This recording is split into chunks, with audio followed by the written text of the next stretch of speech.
It's so quiet and peaceful here. You can't hear those nasty noises here. It's safe here. Doctors, with kind faces, come and take care of me. Treated. Their medications make me feel good, the memories stop haunting and frightening, and I enjoy peace and quiet all day. But at night they still come back. Memories. They begin to torment me in nightmares, make me relive all the horror of the past over and over again.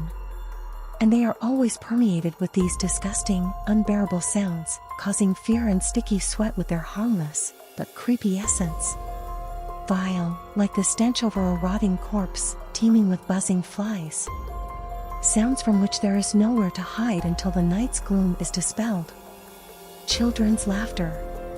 The insane quintessence of everything disgusting and demonic that ever existed in this world. It is he who haunts me, reminding me of those terrible days. It is from him that I try to hide behind these soft white walls, falling into oblivion every day from the drugs injected into me. But sometimes, a frightening thought suddenly visits me in a dream, and what if I did the wrong thing then? A year before that, my husband and I moved into a new apartment in a small and cozy town right after our honeymoon. There was no limit to our joy.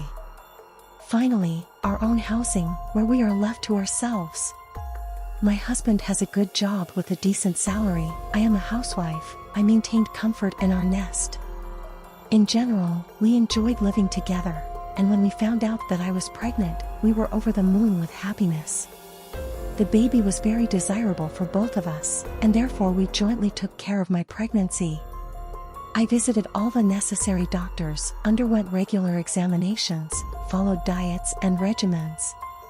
My husband and I were primarily concerned about the baby's health. My husband generally blew dust off me, reacted to my every sneeze. It was the time of the first moments. For the first time, we heard the baby's heart beating on the echocardiogram. The first stirring. The first ultrasound images of an almost formed child.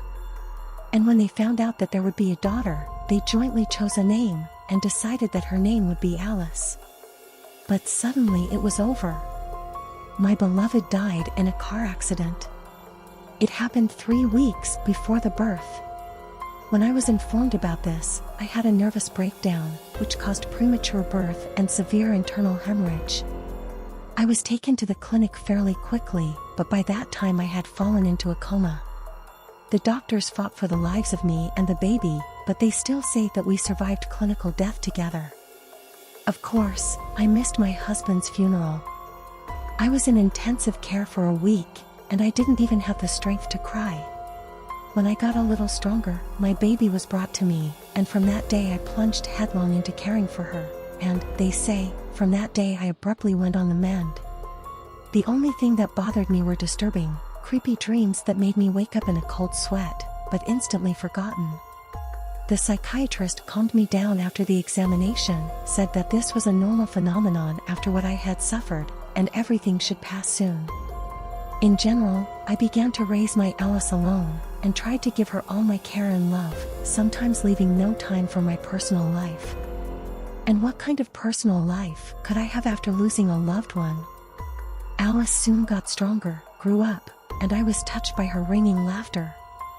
He was like a magic crystal bell. The purest note of joy and sweetness. But the nightmares intensified, forcing me to jump up in the middle of the night in a cold sweat.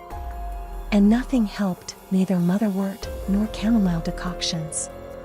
I did not take more radical remedies, because I was afraid that I would not be able to get up to my daughter, I would not hear her. But one day I woke up in the middle of the night from the playful children's laughter, and, turning my head, looked at the crib, which stood against the left wall of my bedroom. I froze. An icy terror gripped my muscles. In the moonlight that fell through the window, I saw a creepy figure bending over the crib with my daughter.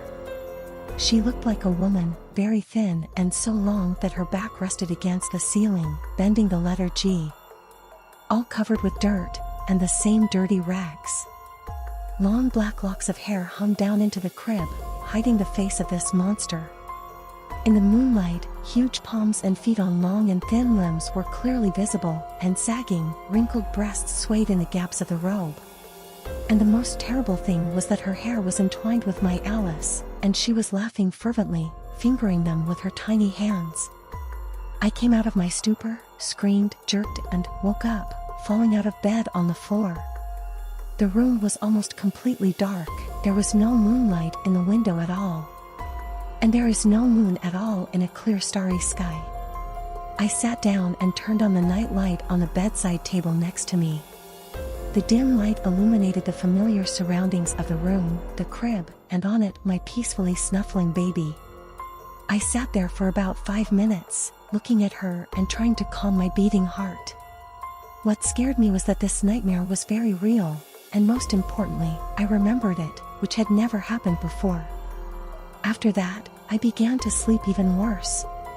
Now in my nightmares I imagined my daughter's laughter, from which I woke up, only to make sure that she was sleeping peacefully. I thought I was going crazy.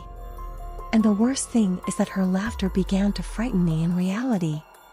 My baby was laughing now, even when I wasn't in the room. It was as if someone was with her. My friends were worried when they saw my condition and heard what I told them for my fears. They sympathized with me. Even from time to time they stayed with me overnight, and on such days and nights nothing strange happened, and I could at least get some sleep. But it still happened again. Just like last time, I woke up to my Alice laughing. Like last time, the room was flooded with moonlight from the window. Once again, the tall, skinny figure leaned over the crib, propping up the ceiling with its back. It was all very obvious and realistic.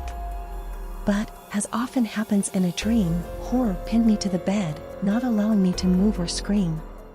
I could only watch with wide open eyes how my baby was having fun playing with the long hair of this creepy monster. Suddenly, an unknown creature stretched out a long thin hand with huge palms to the child, whose fingers, with dirty claws, resembled spider paws. Gently picked up the baby, and just as carefully hid it in the holes of its disgusting attire. With her other hand, through a hole in her hoodie, she grabbed her wrinkled, sagging chest like a rotten fruit, and jerked it off, spraying black pus on the wall. A piece of vile flesh suddenly began to wriggle in her palm, a mouth-like hole appeared in it. Thanks for watching. In the near future I will release part 2 of this wonderful story, so subscribe to the channel and be sure to wait. I love you all.